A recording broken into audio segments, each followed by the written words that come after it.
ભેજ છે કે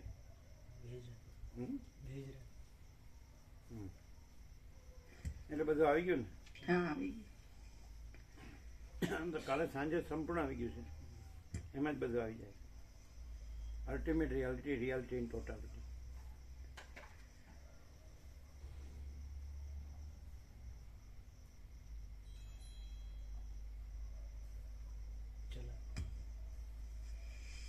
આદ્ય પરબ્રહ્મ સદગુરુ દેવ કી જય.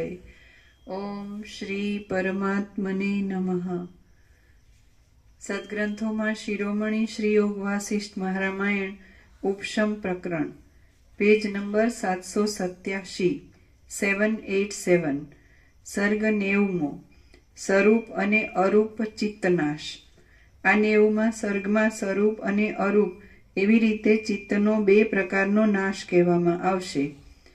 વસિષ્ઠ બોલ્યા, હે રામ, જ્યારે વિચારથી ચિત્તનો લગભગ નાશ થયો ત્યારે વિતહવ્ય મુનિને મૈત્રી આદિ ગુણો પ્રાપ્ત થયા હતા. રામ બોલ્યા, હે મહારાજ, વિચારના ઉદયથી ચિત્તનું સ્વરૂપ લગભગ નાશ પામ્યા પછી વિતહવ્ય મુનિને મૈત્રી આદિ ગુણો પ્રાપ્ત થયા હતા, તે આપે શું કહ્યું? હે વક્તાઓમાં ઉત્તમ, ચિત્ત બ્રહ્મમાં અસ્ત પામ્યા પછી મૈત્રી આદિ ગુણો કોને થાય છે અને તેઓ શામાં સ્ફુરે છે એ મને કહો. એ ગુણો નાશ પામેલા ચિત્તને થાય છે કે અધિષ્ઠાનને થાય છે, અને જીવમાં સ્ફુરે છે કે પરમાત્મામાં સ્ફુરે છે? ઝાંઝવાના પાણીની નદી નાશ પામ્યા પછી શીતળતા આદિ ગુણો એ નદીને થવા પણ સંભવતા નથી અને નિર્જળ ભૂમિને થવા પણ સંભવતા નથી. એ ગુણોનું જેમાં સ્ફુરણ થાય એવું પણ કંઈ સંભવતું નથી. વસિષ્ઠ બોલ્યા, હે રામ, એક સ્વરૂપ અને બીજો અરૂપ એવી રીતે ચિત્તનો નાશ 2 પ્રકારનો છે. જીવન મુક્તિથી ચિત્તનો જે નાશ થાય છે તે સ્વરૂપ કૌંસમાં ચિત્તના કંઈક પ્રતિભાસવાળો થાય છે, અને વિદેહ મુક્તિથી ચિત્તનો જે નાશ થાય છે તે અરૂપ કૌંસમાં ચિત્તના લેશ માત્ર પ્રતિભાસથી રહિત થાય છે. આ સંસારમાં ચિત્તનું હોવું દુઃખ આપનારું જ છે અને ચિત્તનો નાશ સુખ આપનારો થાય છે. ચિત્તની સત્તાનો ક્ષય કરીને ચિત્તનો નાશ કરી નાખવો જોઈએ.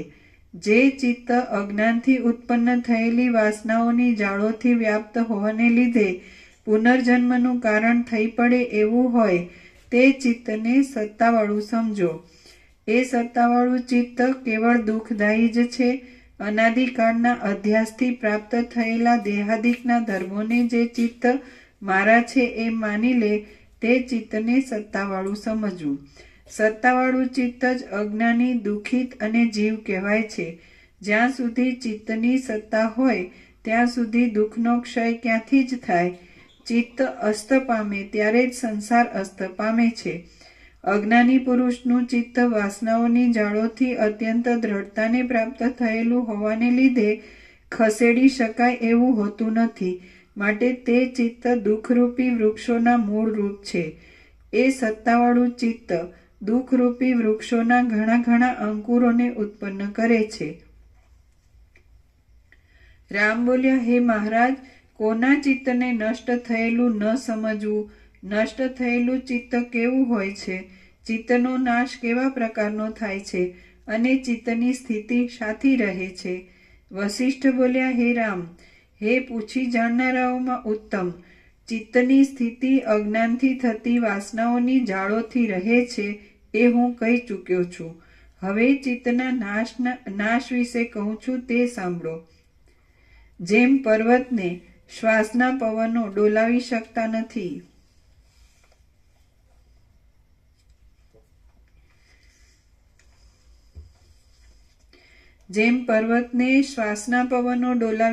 નથી, તેમ જે ધીર પુરુષને સુખ દુઃખોની દશાઓ આત્માના અનુસંધાનમાંથી દૂર કરી શકે નહીં તેના ચિત્તને નષ્ટ થઈ ગયેલું સમજવું.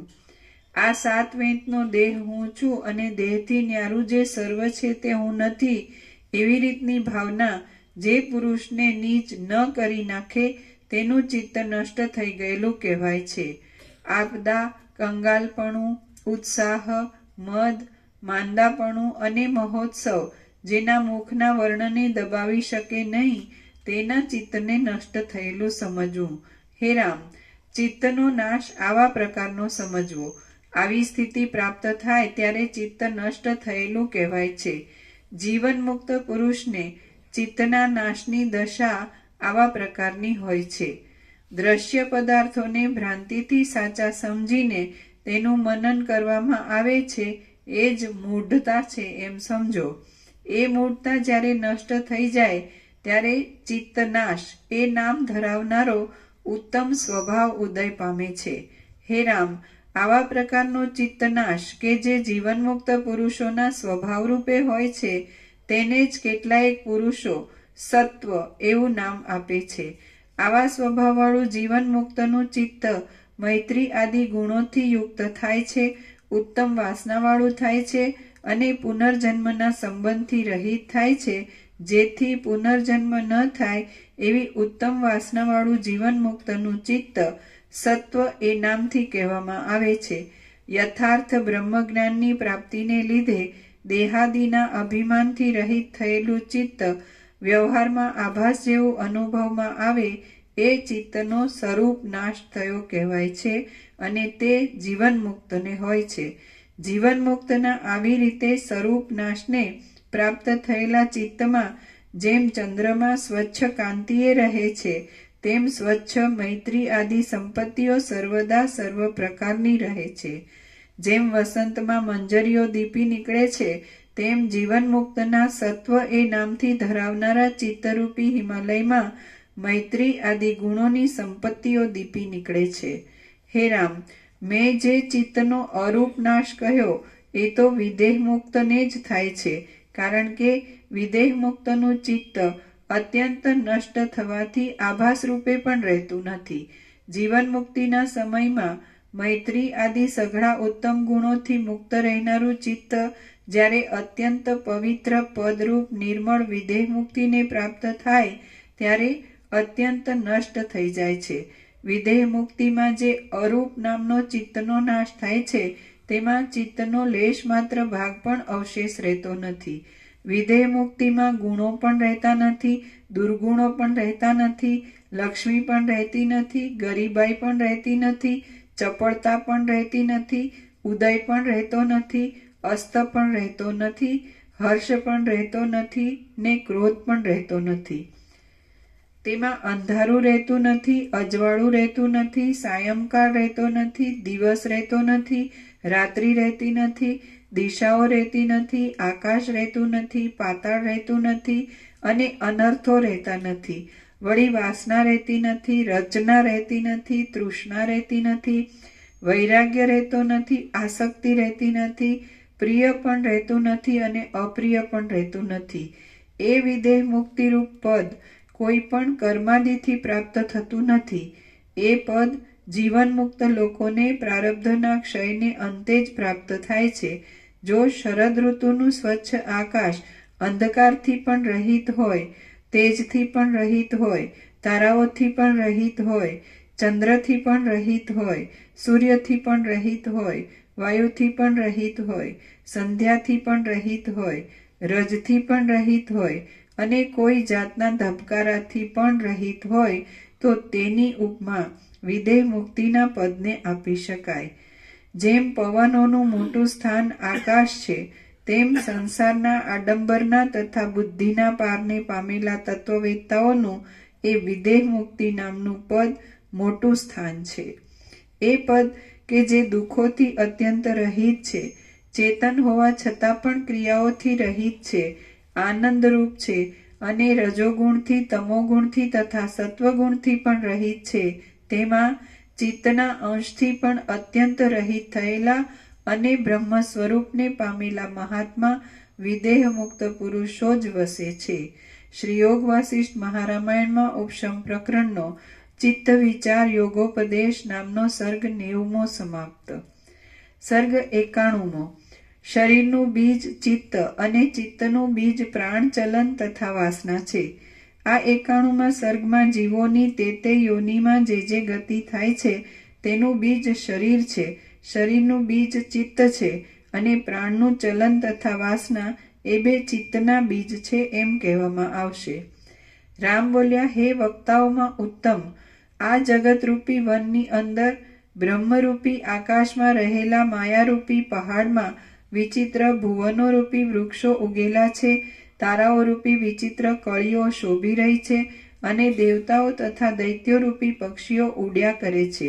ત્યાં વીજળીઓરૂપી મંજરીઓવાળી દિશાઓરૂપી શાખાઓમાં વિચિત્ર વર્ણોવાળા વાદળાવાળી પાંદડા જામી રહ્યા છે, વાદળારૂપી પાંદડા જામી રહ્યા છે, અને સઘળી ઋતુઓમાં રમણીય લાગે એવા ચંદ્ર, સૂર્ય તથા ગ્રહોરૂપી મોટા પુષ્પો ખીલી રહ્યા છે.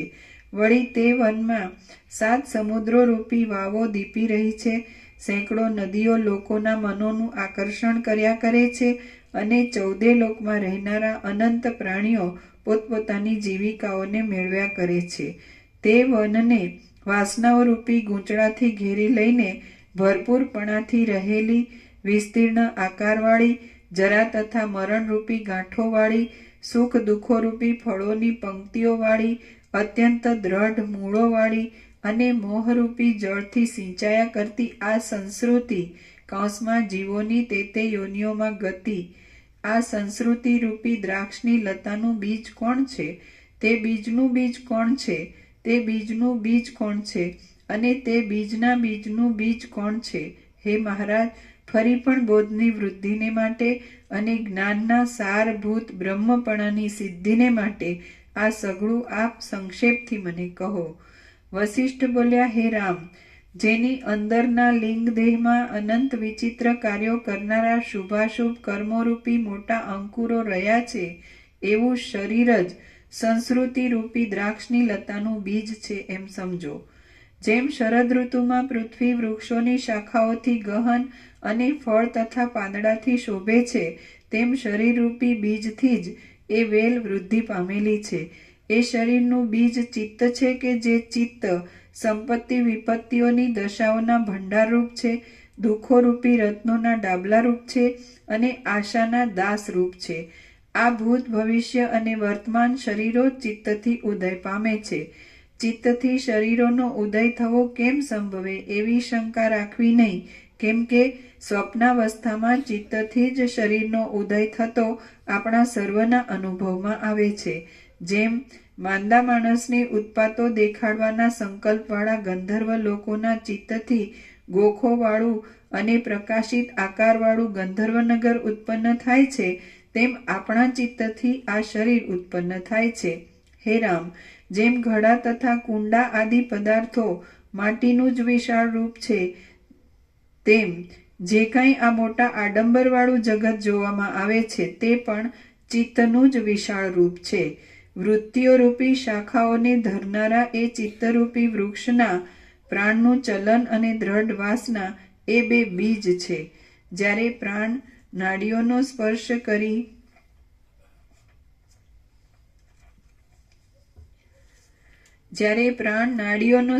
કરી ગતિ કરવા લાગે છે, ત્યારે તરત જ શરીરની અંદર વ્યાપીને રહેલો આત્મારૂપી સામાન્ય અનુભવ અમુક અંશથી ચિત્તરૂપે ગોઠવાઈ જાય છે. જ્યારે પ્રાણ નાડીઓના માર્ગોના છિદ્રોમાં ગતિ કરવા લાગતો નથી, ત્યારે વિષયોના સંસ્કારો જાગ્રત ન થવાને લીધે સામાન્ય અનુભવની અંદર ચિત્તરૂપી વિકાર થતો નથી. પ્રાણની જે ગતિ છે તે જ ચિત્તરૂપ દ્વારથી જગત એ નામને પ્રાપ્ત થઈને બહાર દેખાય છે એમ પણ કહેવાય છે. જેમ આકાશમાં નીલતા આદિ મિથ્યા દેખાય છે, તેમ આત્મામાં પ્રાણ, ચિત્ત અને જગત એ સર્વ મિથ્યા દેખાય છે. પ્રાણની ગતિ બંધ પડતા સામાન્ય અનુભવરૂપ આત્મામાં ચિત્તરૂપ વિકાર નહીં ઉઠવાથી તે આત્માનું જે શાંતપણું રહે છે તે જ સમાધિ કહેવાય છે. પ્રાણની ગતિ બંધ પડતા સામાન્ય અનુભવરૂપ આત્મામાં ચિત્તરૂપ વિકાર નહીં ઉઠવાથી તે આત્માનું જે શાંતપણું રહે છે તે જ સમાધિ કહેવાય છે. પ્રાણની ગતિ થતા આત્મારૂપી અનુભવ અમુક અંશમાં ચિત્તરૂપી થઈને હાથથી પછાડેલા દડાની જેમ ઉછળ્યા કરે છે. જેમ હાથથી પછાડેલો દડો વારંવાર આંગણામાં ઉછળ્યા કરે છે, તેમ પ્રાણની ગતિથી સંસ્કારોના જાગવારૂપી પ્રેરણાને પામેલો આત્મારૂપી અનુભવ ચિત્તરૂપે ઉછળ્યા કરે છે.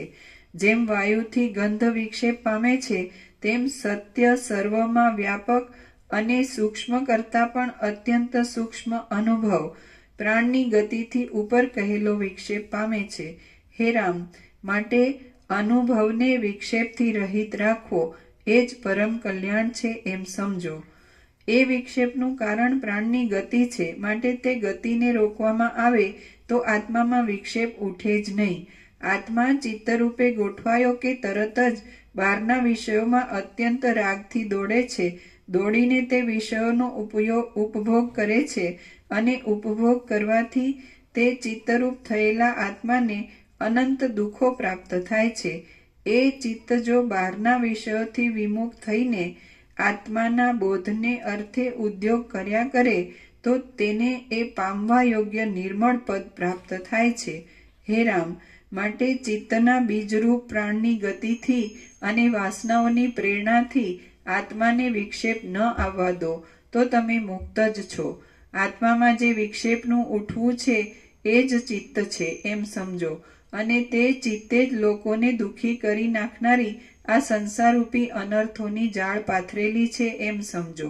યોગીઓ ચિત્તની શાંતિને અર્થે જ પ્રાણાયામોના તથા ધ્યાનોના વિધિસર પ્રયોગ કરીને પ્રાણની ગતિને રોકે છે. પ્રાણનું રોધન કરવું એ બહુ ઉત્તમ છે.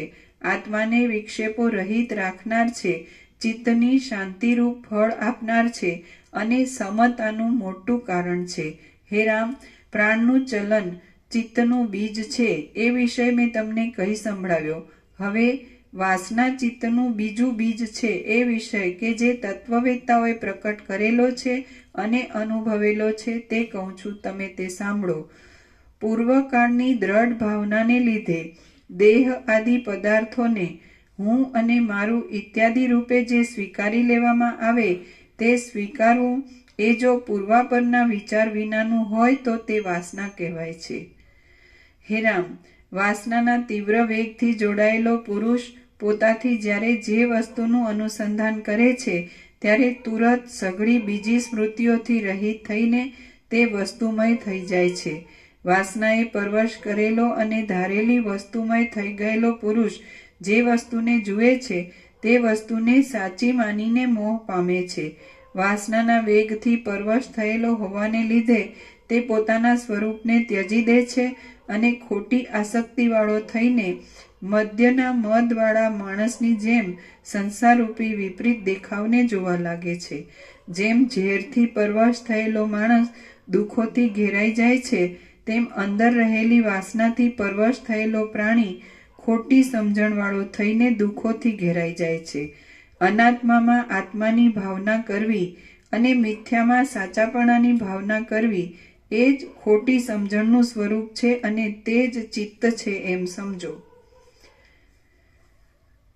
પદાર્થોમાં એવી રીતની જ વાસનાના દ્રઢ અભ્યાસથી અત્યંત ચંચળ થયેલું ચિત્ત જન્મનું, જરાનું તથા મરણનું કારણ થાય છે. જ્યારે આ વસ્તુ ત્યાજ્ય છે અને આ વસ્તુ ગ્રાહ્ય છે એવી કાંઈ વાસના જ ન રહે અને સઘળી અહમતા મમતાને છોડીને રહેવામાં આવે ત્યારે આત્મામાં ચિત્તરૂપી વિકાર ઉત્પન્ન થતો નથી. જ્યારે ચિત્ત વાસનાઓથી રહિત થઈને કદી કોઈ દ્રશ્યની કલ્પના જ ન કરે ત્યારે પરમ ઉપશમ આપનારી સંકલ્પ રહિત અવસ્થા ઉદય પામે છે. જેમ આકાશમાં વાદળું સ્ફુરે છે તેમ જ્યારે આત્મામાં કાંઈ પણ સ્ફુરે નહીં, ત્યારે જેમ આકાશમાં કમળ ઉત્પન્ન થતું નથી તેમ આત્મામાં ચિત્ત ઉત્પન્ન થતું નથી. જ્યારે જગત સંબંધી કોઈ પણ વસ્તુનું સ્મરણ જ ન થાય ત્યારે સર્વથી રહિત થયેલા આત્મામાં ચિત્ત કેમ જ ઉત્પન્ન થાય? હે રામ, રાગને લીધે દ્રશ્ય વસ્તુમાં સાચાપણાની ભાવના કરવામાં આવે છે એટલું જ ચિત્તનું રૂપ છે એમ હું માનું છું. બાહ્ય પદાર્થોને યાદ જ ન કરવા એ નિરોધરૂપ યોગથી સઘળા દ્રશ્યોને ભૂલી જઈને સાચા આત્મ સ્વરૂપનું જ અવલોકન કરવું એ ચિત્તની સંકલ્પ રહિત અવસ્થા કહેવાય છે. જીવન મુક્તનું ચિત્ત વૃત્તિ રહિત હોય છે. જીવ પણ અંદર રાગદ્વેષથી રહિત હોવાને લીધે શીતળ જ રહે છે, માટે તે ચિત્ત હોવા છતાં નથી એમ જ કહેવાય છે. જેને વિષય રસોની ઉત્કંઠાપૂર્વક સ્મરણથી થતો રાગ જ ન હોય તેનું ચિત્ત અચિત્તપણાને પામેલું કહેવાય છે અને સત્વ કહેવાય છે.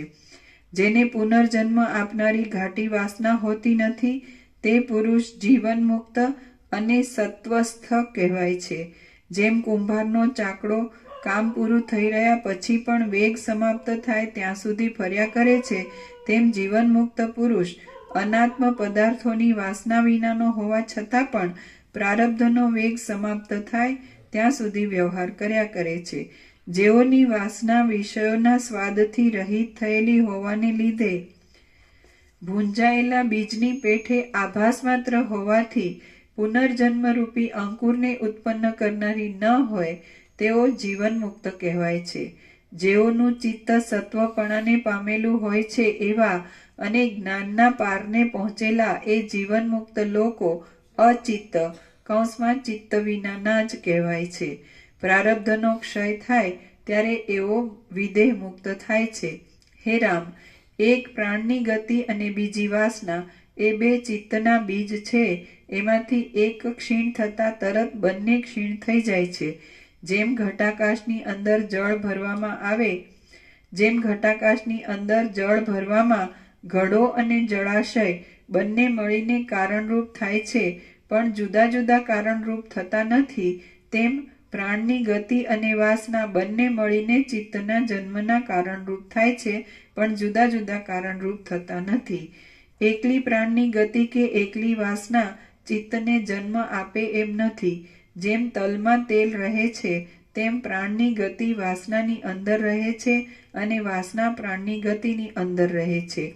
જેમ બીજથી અંકુર થાય છે અને અંકુરથી બીજ થાય છે તેમ પ્રાણની ગતિથી વાસના થાય છે અને વાસનાથી પ્રાણની ગતિ થાય છે. માટે પ્રાણની ગતિ અને વાસનાનું ત્રીજું કોઈ બીજ નથી એમ પણ કહી શકાય છે. બીજી રીતથી જોઈએ તો એ પ્રાણની ગતિ તથા વાસના કે જેઓ એકબીજાના આધાર વિના થનારા નથી અને અનુક્રમે પરસ્પરથી ઉત્પન્ન થાય છે તેઓને, પ્રાણને, ઇન્દ્રિયોને તથા તેઓથી થતા આનંદને ઉત્પન્ન કરનારું ચિત્ત છે એમ પણ કહી શકાય છે. એ ચિત્ત આત્માના વિકારરૂપ હોવાથી આત્મારૂપ જ છે.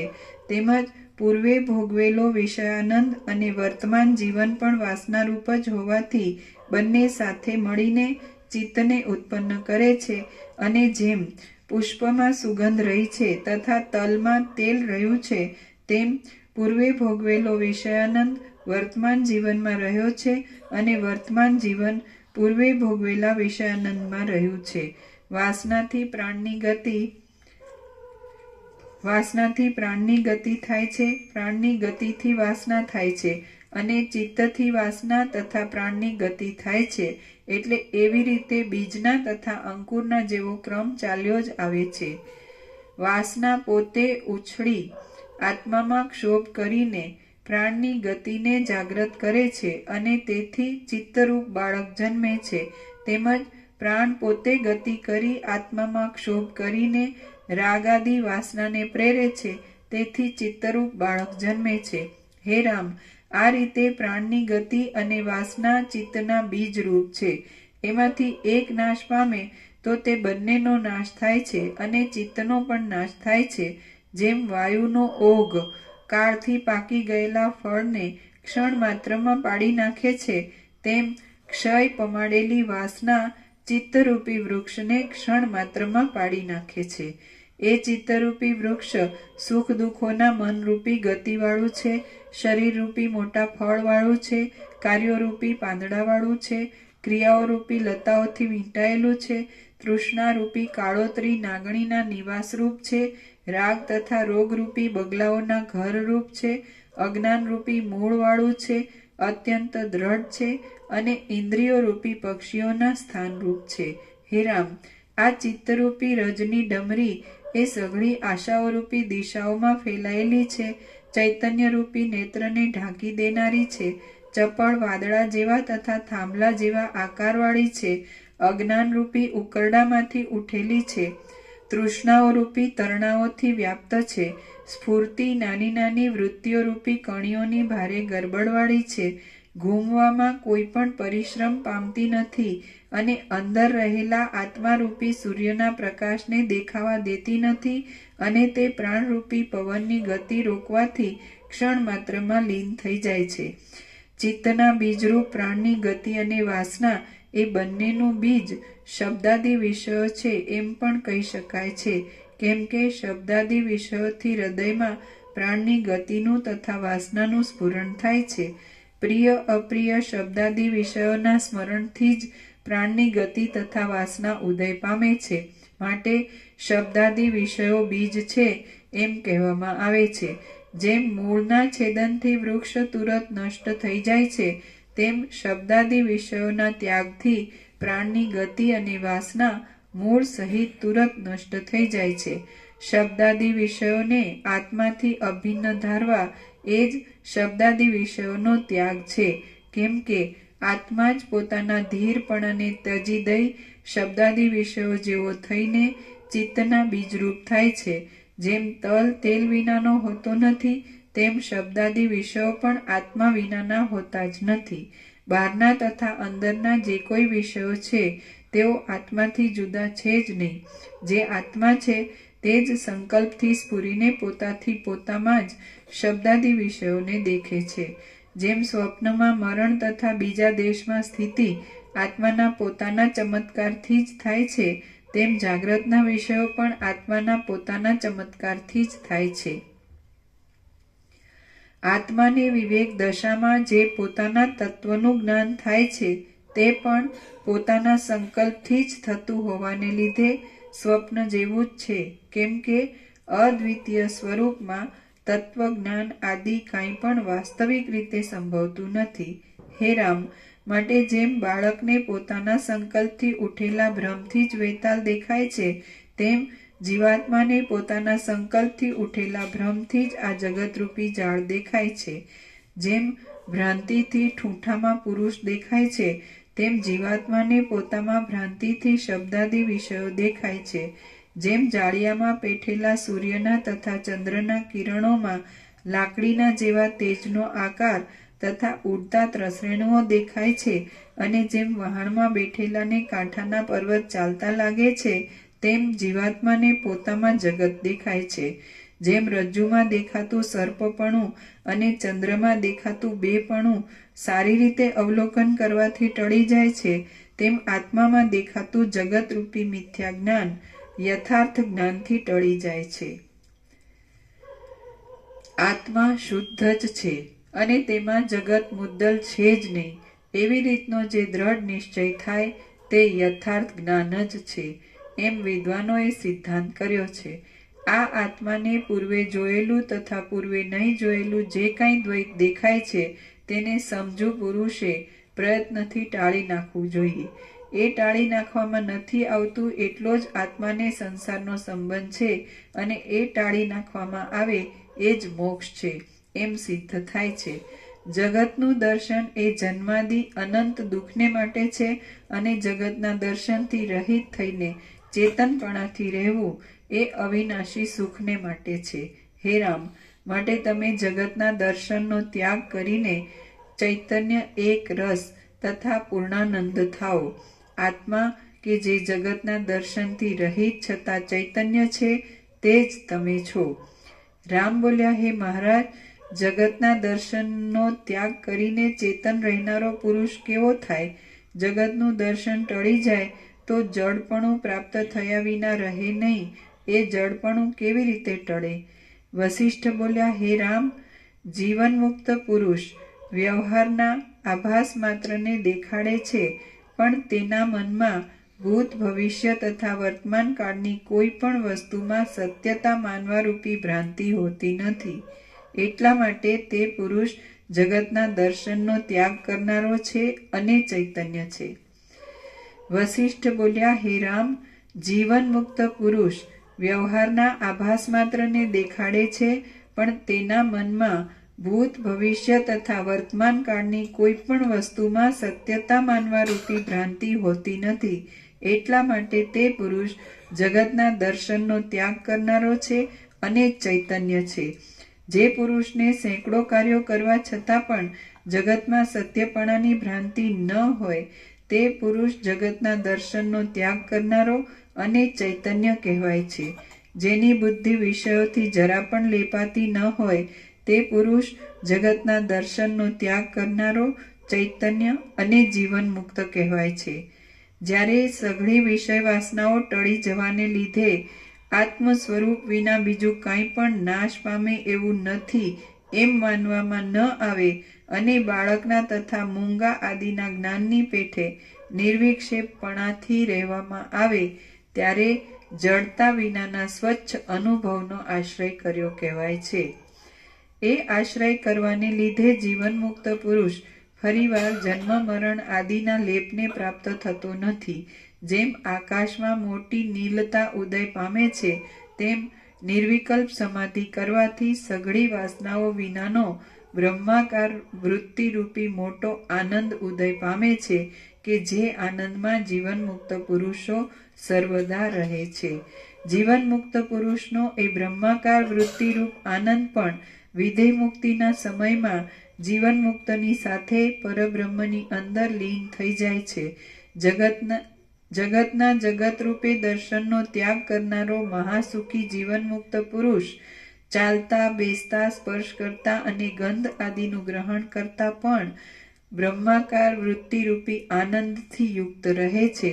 માટે ચૈતન્ય એક રસ અને પૂર્ણાનંદ કહેવાય છે. હે અપાર ગુણોના સમુદ્રરૂપ રામ, યત્નો દ્વારા ગમે તેવું કષ્ટ વેઠીને પણ જીવન મુક્તપણાને મેળવી આ સંસારરૂપી દુઃખમય સમુદ્રના પારને પ્રાપ્ત થાઓ.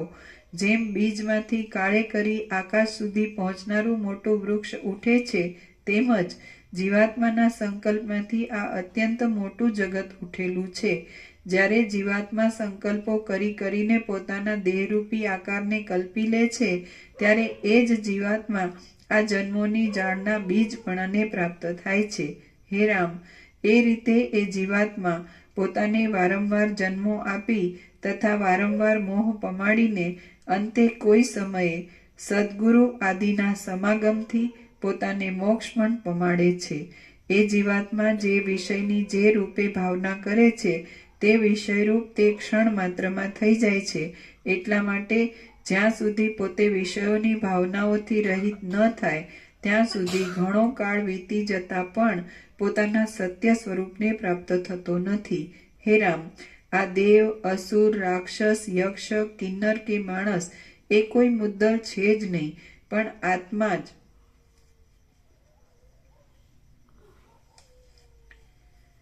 પોતાની અનાદિ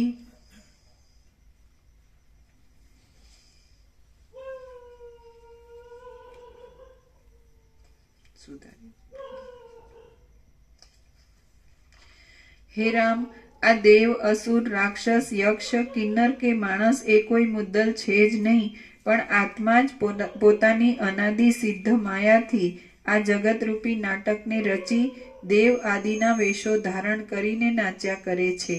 એ જીવાત્મા કોશેટાના કીડાની પેઠે પોતે જ પોતાને બાંધી લઈ રોઈ રોઈને ઘણે કાળે વિવેકાદિથી પાછો પોતાના સ્વાભાવિક અસંગરૂપ કૌંસમાં બ્રહ્મપણાને પ્રાપ્ત થાય છે. હે રામ, એ જીવાત્મા જ આ જગતની જાળોરૂપી સમુદ્રોના જળરૂપ છે. એ જ સઘળી દિશાઓરૂપ થઈને સ્ફુરે છે અને એ જ પર્વતો આદિરૂપ થઈને સ્ફુરે છે. સ્વર્ગ, પૃથ્વી, આકાશ, પર્વતો, નદીઓ અને દિશાઓ આદિ સઘળા પદાર્થો એ જીવાત્મા રૂપી જળના તરંગો કહેવામાં આવે છે. સઘળું જગત મારું જ સ્વરૂપ છે. જગતમાં મારા વિના બીજું કાંઈ છે જ નહીં એવી રીતનું યથાર્થ જ્ઞાન થાય ત્યારે એ જીવાત્મા પોતાના સ્વાભાવિક રૂપને પ્રાપ્ત થાય છે. જ્યારે એ જીવાત્મા પોતાથી ન્યારું કાંઈ પણ ન જાણે, બહારના વિષયોથી કંપે નહીં, અંદરના વિષયોથી પણ ડગે નહીં અને પોતાના સ્વરૂપમાં જ સ્થિતિ પામે ત્યારે એ કોઈથી લેપાતો નથી. હે રામ, એ જીવાત્માનું બીજ સત્તા છે. જેમ સૂર્યમાંથી પ્રભા ઉદય પામે છે તેમ સત્તામાંથી એ જીવાત્મા ઉદય પામે છે. અનેકતાવાળી સત્તા અને એકતાવાળી સત્તા એમ સત્તાના બે પ્રકાર છે.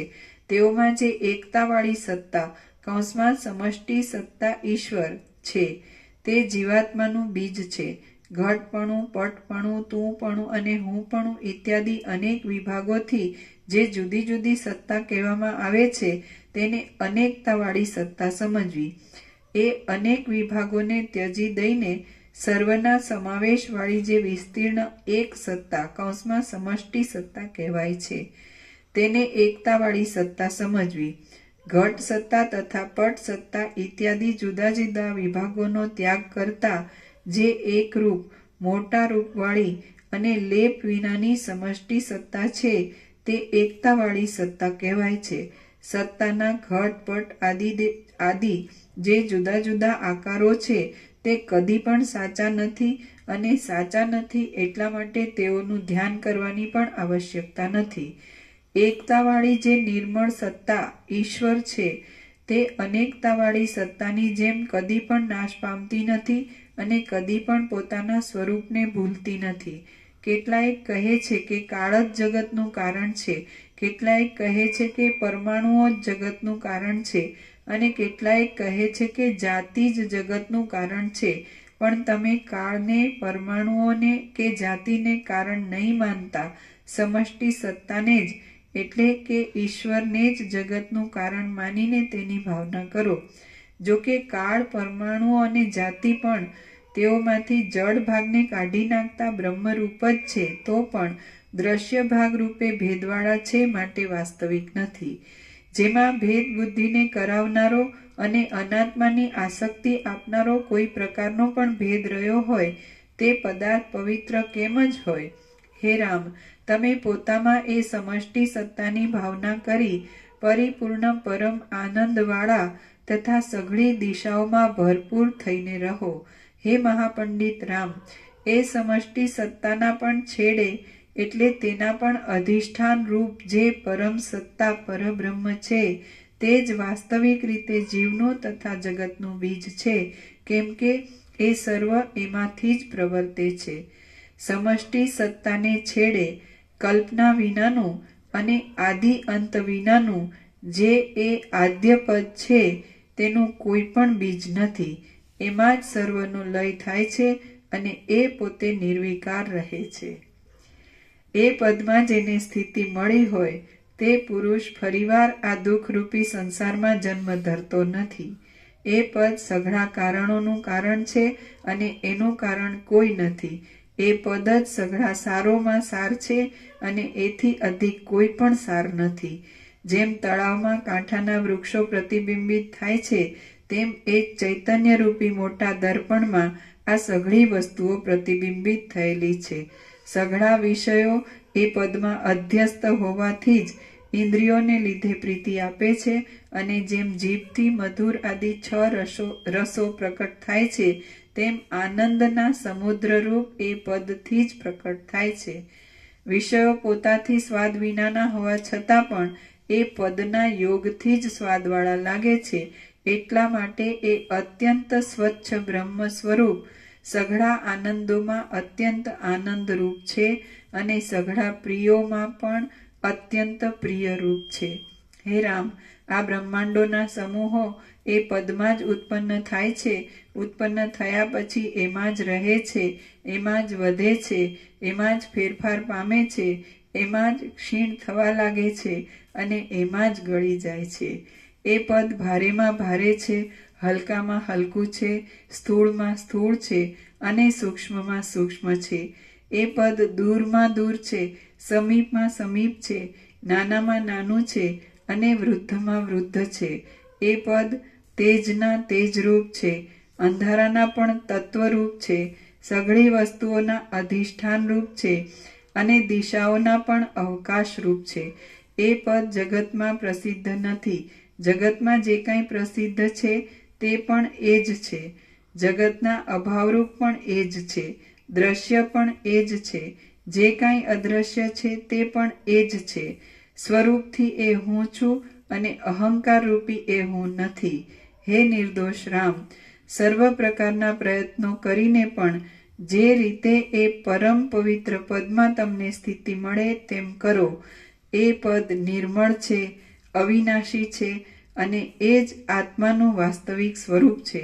જો એનો સાક્ષાત અનુભવ થાય તો ચિત્ત બાધિત થઈ જાય છે. હે રામ, જો તમે એ વ્યાપક મુખ્ય સ્વરૂપને જાણી ચૂક્યા હશો તો સંસારના ભયથી મુક્ત જ છો. તમને કદી પણ ફરીવાર આવર્તન થવાનું નથી. સર્ગ 91મો સમાપ્ત. ઓમ ઓમ ઓમ.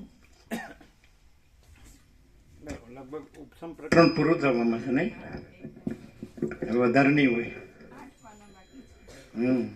સવારે અમે પોતે જ પરમ ચિદાકાશ પરમ જ્યોતિ અખંડ જ્યોતિ છીએ. અમે પોતે જ મહાચિદાકાશ સ્વયં પ્રકાશ સંપૂર્ણ પ્રકાશ છીએ. અમે પોતે જ પૂર્ણ બ્રહ્મ અનંત તેજઘન અનંત ચિદઘન છીએ.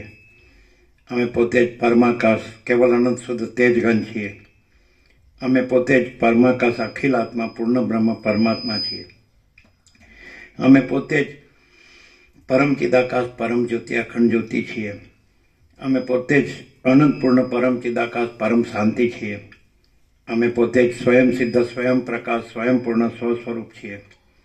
અમે પોતે જ यही सब कुछ है, इसके सिवा कुछ नहीं है. અમે પોતે જ શૂન્યભાસ અનંત કોટી મહાકલ્પો है ही नहीं. અમે પોતે જ મહાચિદાકાશ સ્વયં પ્રકાશ સંપૂર્ણ પ્રકાશ છીએ. અમે પોતે જ મહાચિદાકાશ જ્યોતિ અનંત અખંડ અભેદ છીએ. અમે પોતે જ મહાચિદાકાશ જ્યોતિ મહાતત્વ મહાસામાન્ય છીએ. અમે પોતે જ મહાચિદાકાશ સ્વસંવેદ્ય સહજ નિર્વિકલ્પ છીએ. અમે પોતે જ મહાચિદાકાશ પરમ કૈવલ્ય પરમ શાંતિ છીએ. અમે પોતે જ પરમ ચિદાકાશ અનંત પૂર્ણ નિરપેક્ષ સત છીએ. અમે પોતે જ અનંત સંપૂર્ણ અપરિગી નિર્ભ્રાંત નિરપેક્ષ છીએ. હેપી ન્યૂ યર બુધ 1/1/2025. પ્રસાદ આપી દો.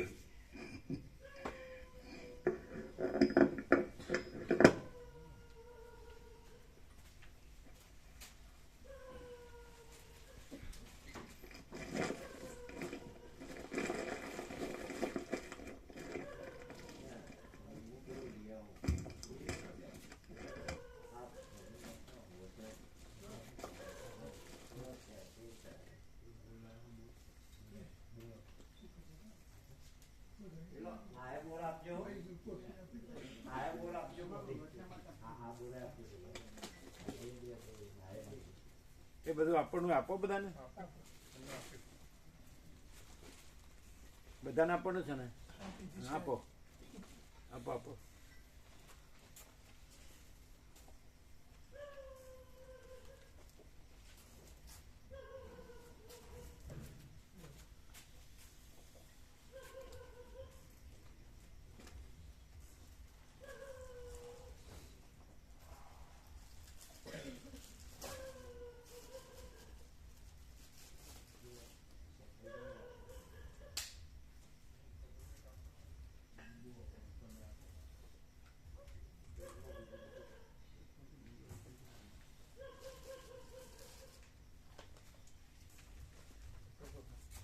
હા આપો. સવારે એક ધનજી પ્રભુને આપવાનું બાકી રહી ગયું હતું, એમ બાકી ન રહી જાય. આપો બધાને.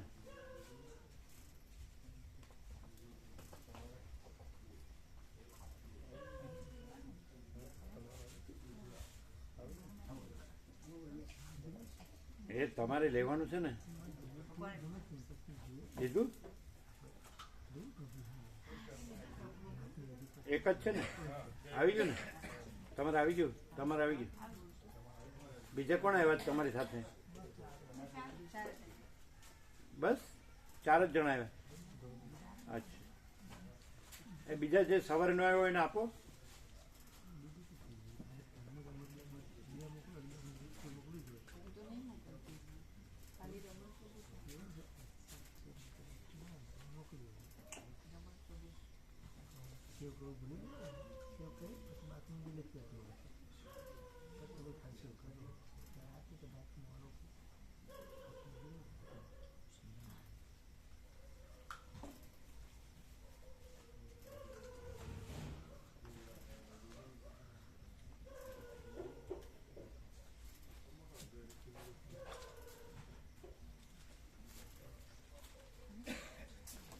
બાકી છે?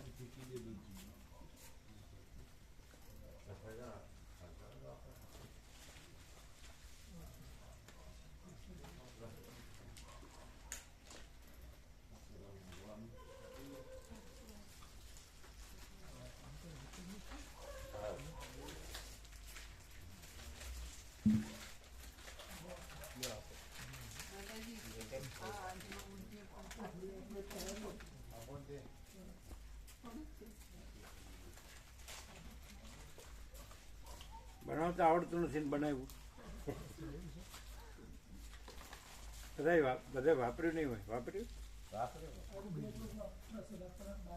એટલે બનાવ્યું એટલે શું કરે? વાપરે જ નહીં.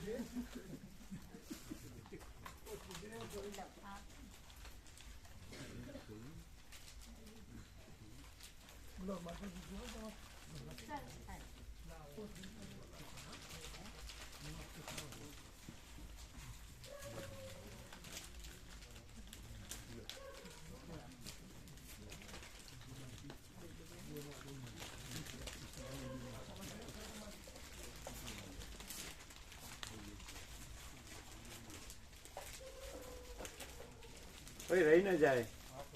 સવારે ધનજીપુર રહી ગયા હતા.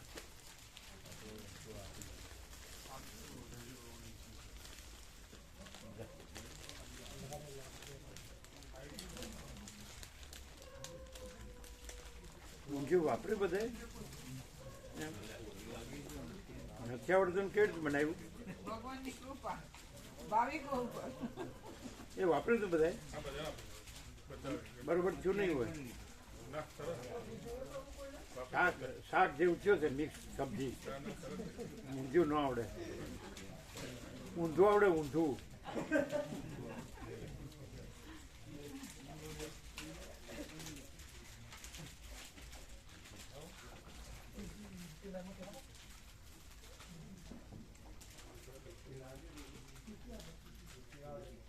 એ વચનામૃત જે બાકી વચનામૃતમાં જે બાકી વાતો ચો કરજો. આવી ગયા બધાને વચનામૃત સ્ટીકર બધાને આવી ગયા. અચ્છા, આ ભગવાનના વ્યાપક વાર્ષિકોત્સવ જો આપવાનો હોય તો જુઓ.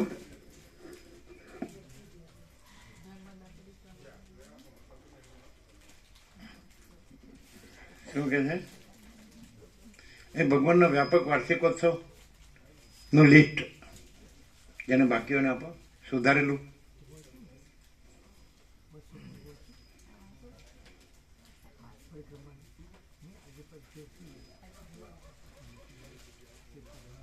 હવે લિસ્ટમાં કેટલા થયા? 119 હતા ને? આ લોકોને ખબર છે? 123 થયા. 123 હે? આ લોકોને નહીં કહેવાનું. એ લોકો આવી ગયા ને. એ તો 7 દિવસ ને આ તો 17 દિવસ. એ બધાને આપો.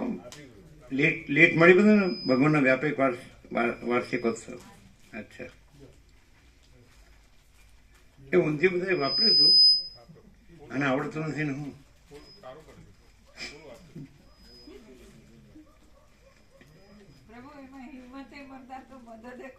તમે જ કહો છો મને કઈ આવડતું નથી. હા હા,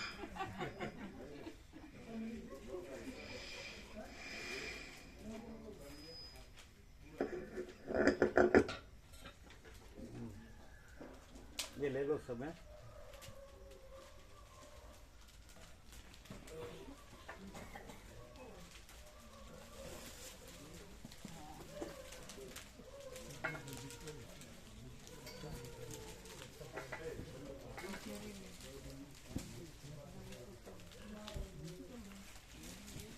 એમાં નીચે અંદર નાના નાના સ્ટીકર પડી ન જાય. નાના નાના સ્ટીકર છે, પડી ન જાય. જોજો, ધ્યાન રાખજો. જેને ઉપાડ્યું છે ને કોથળી વગર આપેલા છે એટલે પડશે. ખ્યાલ નહીં રહેતો પડશે. જોજો, તમને મળ્યું?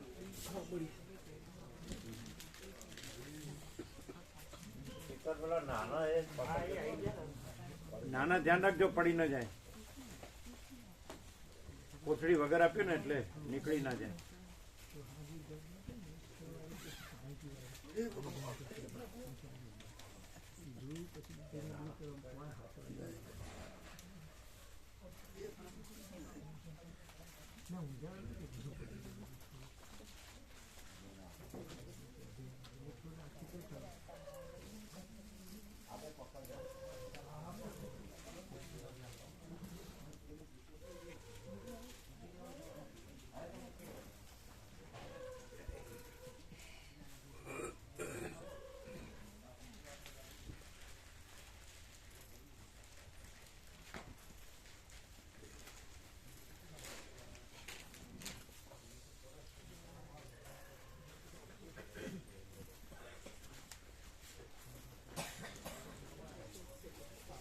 તમે અહીં જયો છો, હવે જતા નથી જવું મેં ગયો તો જઈને એમ જાવ છો? વર્ષમાં બે ત્રણ વખત જવું.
શાક તો બગડી ન જાય.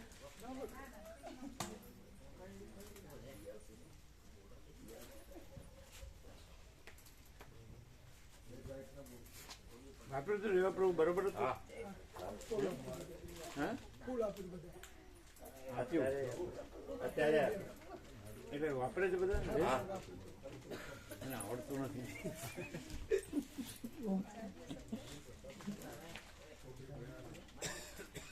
બરોબર બન્યું હતું. બરાબર. અચ્છા આપી એટલે ટિકિટ हो गए अभी का टाइम 11 बजे की 11 बजे की सुबह की 11 की ट्रेन है तो सुबह में जाना पड़ेगा.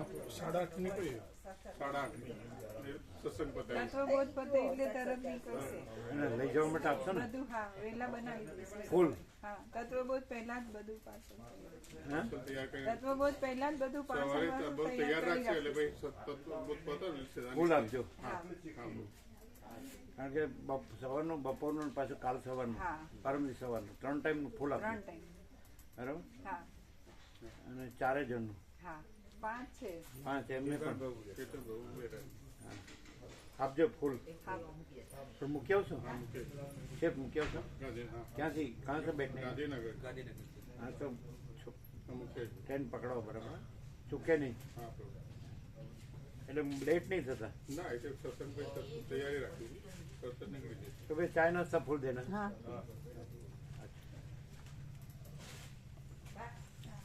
कैसा रहा डॉक्टर बाबू? आनंद मंगल उसमें आने वाला है ना हाँ आने वाले 12 तारीख को गणेश चतुर्थी है अरे वो हनुमान जयंती हनुमान जयंती। मालूम है रामनवमी भी है उसके पहले जी है ना और चैत्र शुक्ल नवमी और वो चैत्र शुक्ल पूर्णिमा जी है ना. नवमी कई तारीख है रामनवमी અને પૂનમ પૂનમ 6 तारीख है 6 तारीख 6 तारीख को रामनवमी है. હા व्यापक भगवान का व्यापक वास्तविक होता है और 13 तारीख है ने? हनुमान जयंती और रात को निकलने का 11:15 6 तारीख काम वाले 6 तारीख है ना. हाँ 6 की दिन 2 उत्सव है. ठीक है आपको जैसे सर्वांतर में की प्रेरणा हो योग्य लगे वैसे आ जाने का बना. जी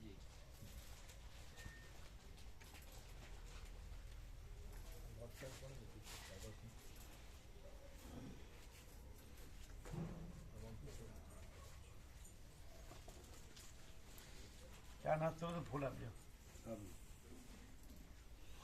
અને બપોરનો 3 ટાઈમનો 3 ટાઈમનો પ્રસાદ. કારણ કે એમને તો જવાનું દૂર છે સુખતા શુકતા. 4 જણ. હા.